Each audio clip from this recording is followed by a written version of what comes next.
கருவறைதான் மனதால் நானும் அன்னையே மறவேன் என்றும் உன்னையே.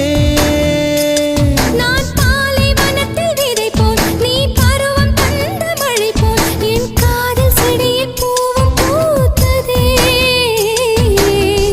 உன் விழி திறந்திருந்தால் விடியலே தேவையில்லை.